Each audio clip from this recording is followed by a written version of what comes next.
이 시간에 봉독해드린 하나님의 말씀 누가복음 10장 30절에서 마지막 절까지 있는 말씀, 37절까지 있는 말씀, 이 말씀을 중심으로 해서 강도 만난 어떤 자라는 제목으로 말씀을 드리겠습니다. 원래는 이 본문에 있는 말씀으로 설교를 하려고 했는데 이 설교를 준비하는 가운데 너무 길어요. 그래서 제가 2번 설교를 해야 될 것 같아요. 그래서 오늘은 강도 만난 어떤 자라는 제목으로 말씀을 드리고, 다음번에는 강도 만난 사람에게 어떤 사람이 이웃이 되었는가, 여기에 대해서 말씀을 증거하도록 하겠습니다. 자, 요즘 유행된 언어 중에 민주화, 역사의식, 가치관, 현실감각, 자유화, 인간화 등을 들 수가 있습니다. 미국의 저명한 논객이 가치관의 재확립이라는 논제로 강연을 하였습니다. 그런데 그 강연을 다 듣고 있던 한 학생이 그 가치관 확립의 기초와 기준은 무엇입니까? 라고 물었습니다. 그랬더니 저명한 석학이 글쎄 나도 잘 모르겠다라고 말했다는 얘기가 있습니다. 자, 공산주의자가 보는 가치관, 역사관.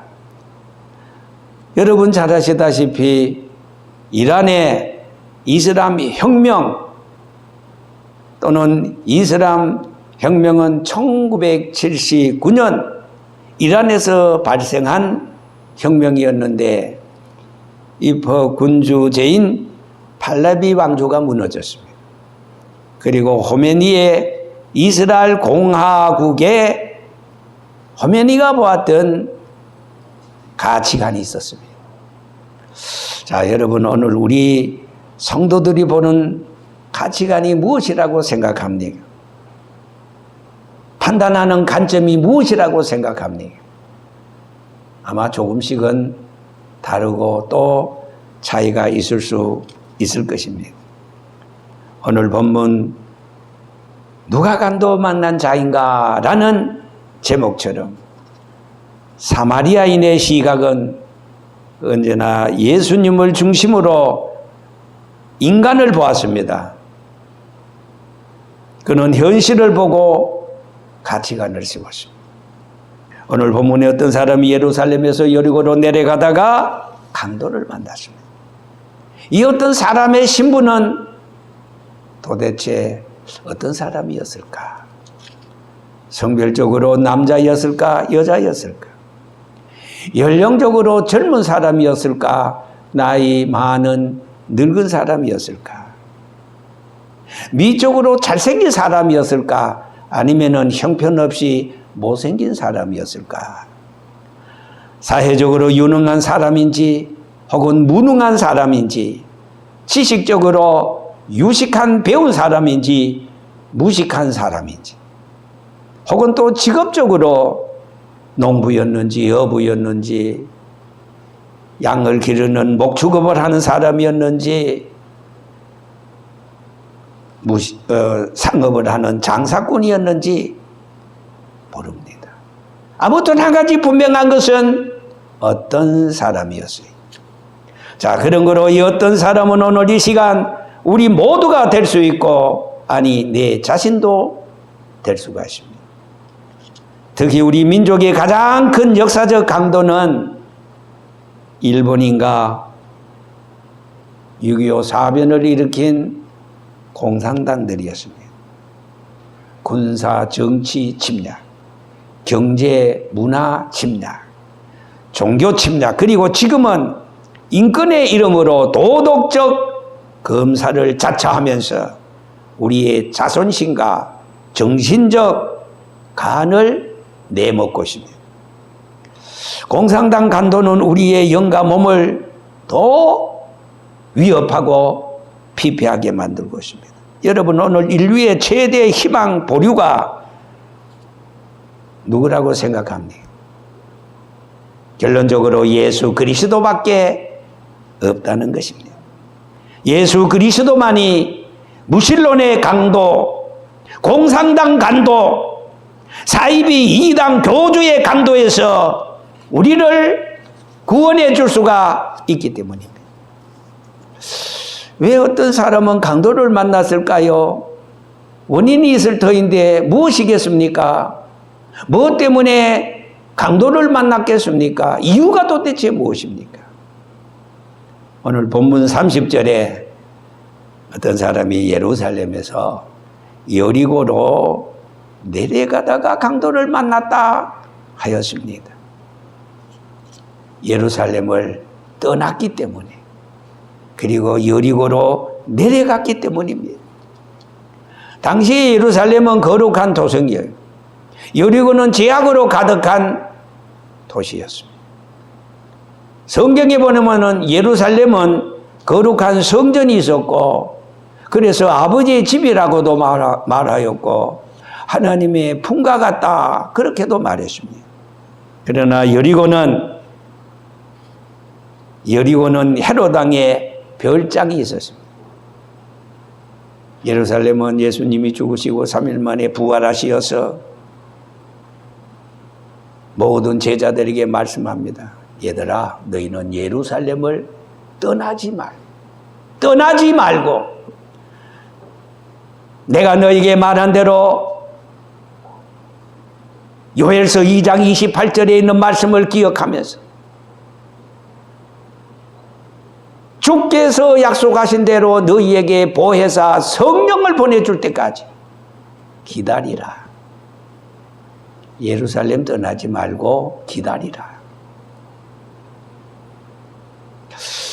자, 하지만은 여리고는 불신과 부정과 불의가 가득, 행포와 분노와 먹고 마시는 향락의 도시였습니다. 그런 거로 예루살렘은 예레미야 선지자가 말한 대로 주의 보좌요 아버지의 집이요 거룩한 곳이었는데, 반면에 여리고는 유혹받고 시험 들고 병들고 상처 입고 실패하는 오늘날 우리가 살고 있는 죄악의 도시, 이 세상입니다.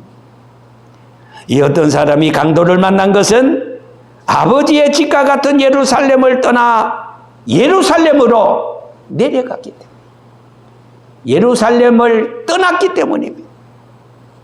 그런 거로 이 어떤 사람처럼 하나님을 떠나서 미신과 우상과 불신앙으로 가득 찬 곳으로 내려간다면은, 하나님을 떠난다면은 육체의 강도, 영적인 영혼의 강도를 잔인하게 만날 수 있다는 말씀입니다.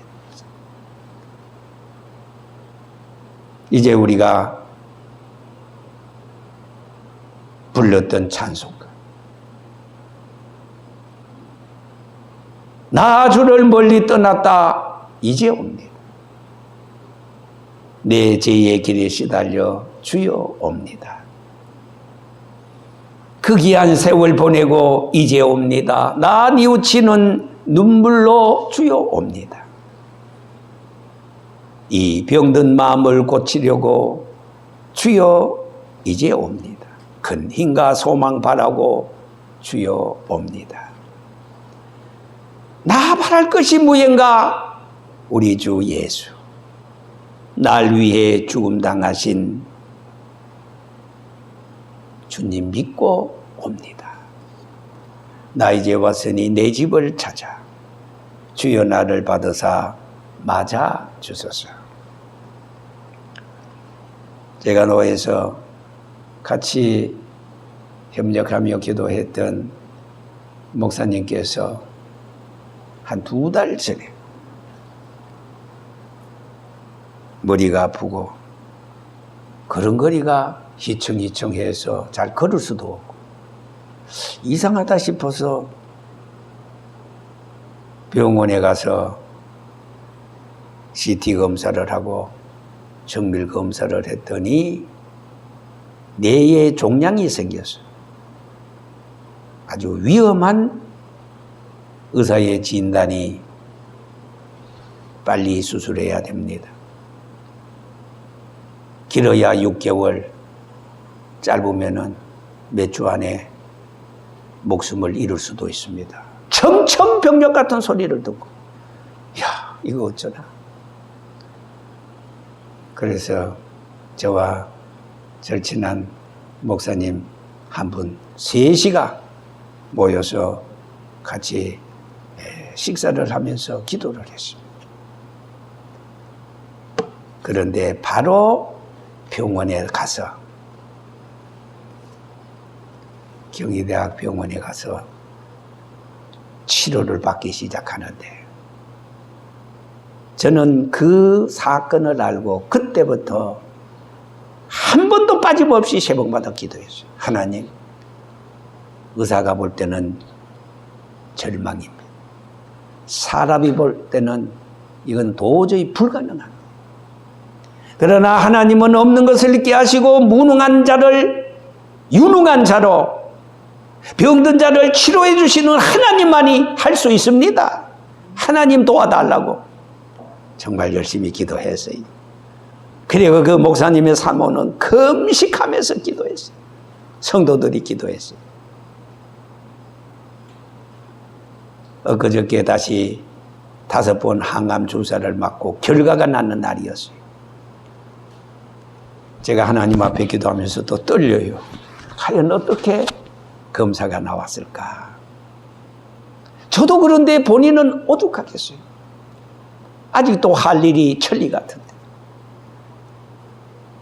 그런데 제가 뭐 해가지고 먼저 전화를 하려고 들었다 놨다 하다가 아이고 떨려. 그랬는데 잠시 후에 전화가 왔어요. 전화가 왔어요. 목사님, 5번 항암 주사를 맞는데 흔적 없이 다 사라졌다고 합니다. 나도 모르게 할렐루야 할렐루야 말이 나왔어요.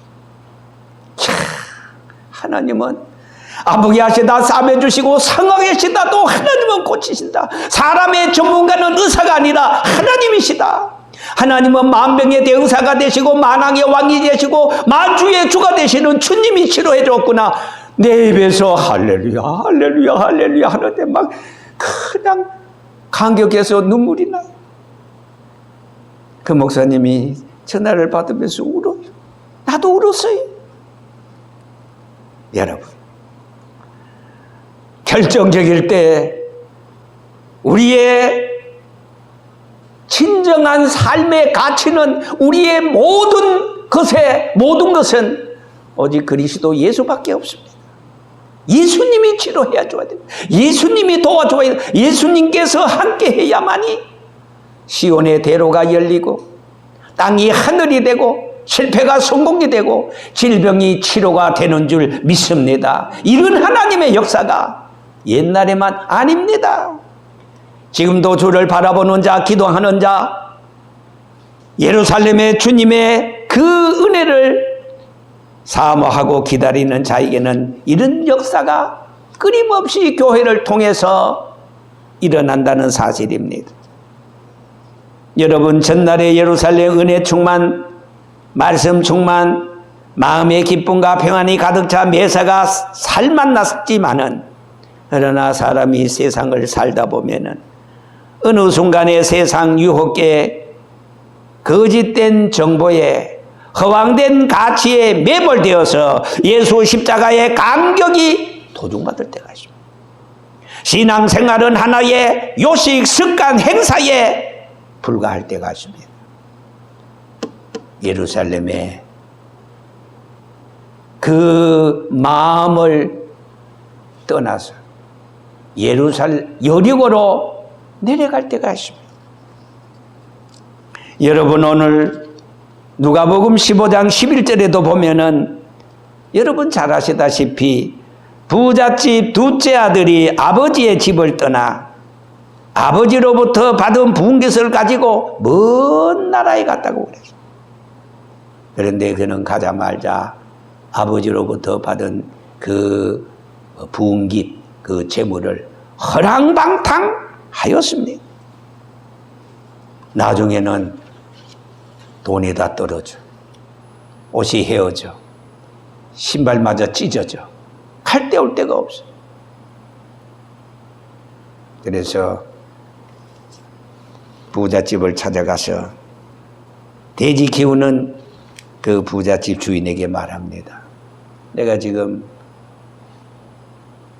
배가 고파서 죽을 지경인데 먹을 밥만 주면은 처막이라도 좋은데 여기 잠만 재워주면은 무슨 일이라도 내가 다 하겠습니다. 주인이 가만 보니까 불쌍해요. 그렇게 하라. 그래서 그 시로부터 그는 부잣집 주인의 돼지를 치는데 돼지와 체온을 같이 하고 그 돼지의 배설물 냄새를 맡으면서 그는 하늘을 쳐다보는데 막사 사이로 뚫어진 그 하늘 꼭대기에는 별들이 반짝반짝하면서 마치 자기를 조롱하는 것 같아요. 야, 이연서가, 너 아버지 집에는 먹을 것이 많았는데 아버지는 오늘 또 너를 기다리고 있는데 너 여기서 뭐하냐? 자기를 욕하는 것 같아요. 그래서 그 탕자는 모든 것을 주섬주섬 보따리를 싸서 아버지의 집을 향해서 올라오는 내용이 나옵니다. 그 탕자는 아버지의 집을 향해서 오는데 용기가 서지 않아요. 돈 있을 때는 허리가 곧장하고 얼굴이 팡팡했지만은 다 돈 떨어지니까 허리가 구부정하면서 끄적대기 옷을 덮어쓰고 아버지의 집을 오는데, 그러나 그 아버지 집 나간 자식 생각에 하얀 밤을 지새면서 에이구, 이 내 아들은 언제 다시 떠났던 저 산모통일을 돌아서 아버지 하면서 돌아올까 기다리고 어느 날이었어요. 해는 떨어지고 아버지는 다시 자식이 나간 그 산모통이 길을 쳐다보고 있는데 웬 거지가 한 걸음 꺼부적꺼부적 하면서 오는데 눈이 번쩍 뜨여요. 혹시나 지나가는 사람만 봐도 저게 혹시 내 자식 아닌가 싶었는데 천상 아버지의 눈에는 틀림없는 둘째 아들 탕자였어요. 쫓아가서 아들의 이름을 부르면서 품에 안고, 그 탕자는 더할 말도 덜할 말도 없어. 아버지, 면목 없습니다. 아버지 말을 들었었던들 내가 오늘 이런 아버지를 실망시키는 불효자식이 됐겠습니까? 그때 아버지는 지난 과거는 묻지 않았어. 따지지도 않았어. 그냥 아들을 우두켜 잡고 그냥 엉엉 울었어. 아버지가 말합니다. 야, 아들아, 너 가슴 속에 뜨는 피가 내 피야. 내 피가 너 피고 너 피가 내 피야. 물보다 더 진하다는 그 부모와 자식 간의 피가 하나 되는 순간 눈물바다가 되고 그냥 부둥켜 안고 웁니다.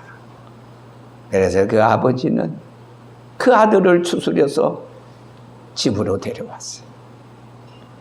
그 다음 달이었어요.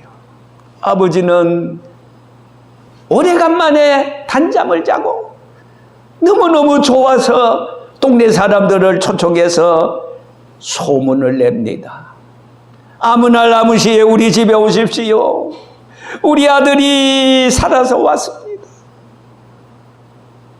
돼지를 잡고 잔치를 배설해서 모든 동네 사람들과 함께 기쁨을 나눴다는, 이것은 누가복음 15장 11절에 나오는 말씀입니다. 여러분, 아버지의 집을 향해서 예루살렘으로 올라왔던 이 탕자의 마지막 결심이 옳았습니다.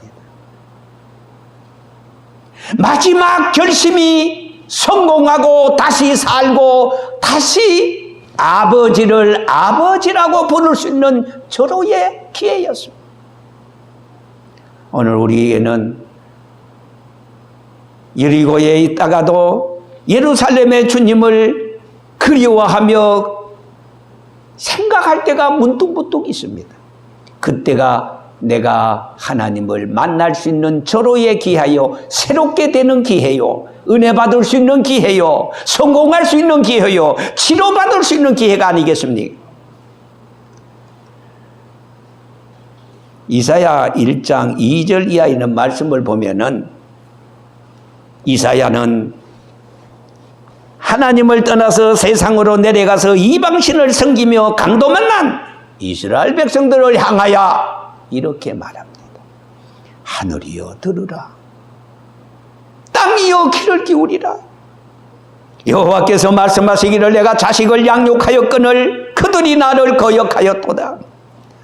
소는 그 임자를 알고 나귀는 구유의 구유를 알건만은 주인의 구유를 알건만은 이스라엘은 알지 못하고 나의 백성은 깨달지 못하는도다.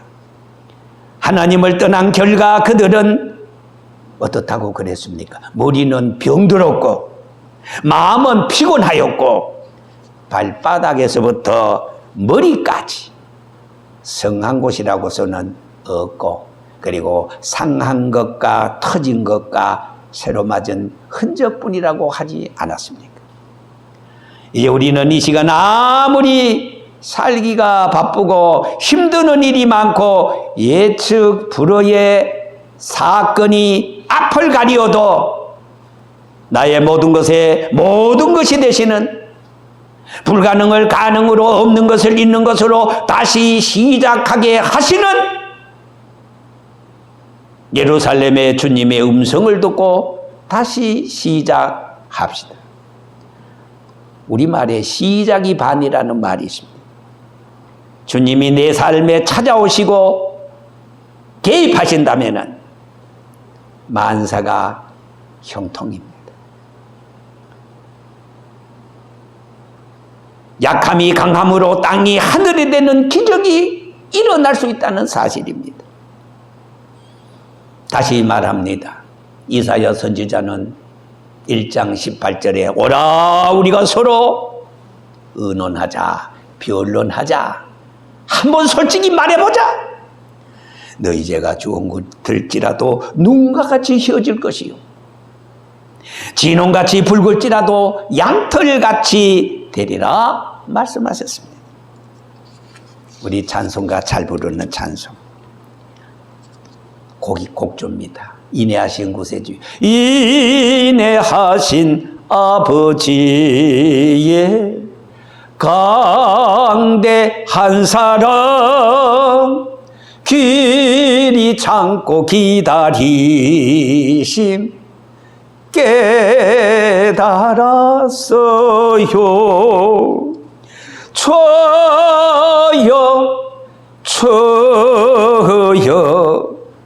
돌아갑니다. 탕자 같은 죄인 개수 받아주소서.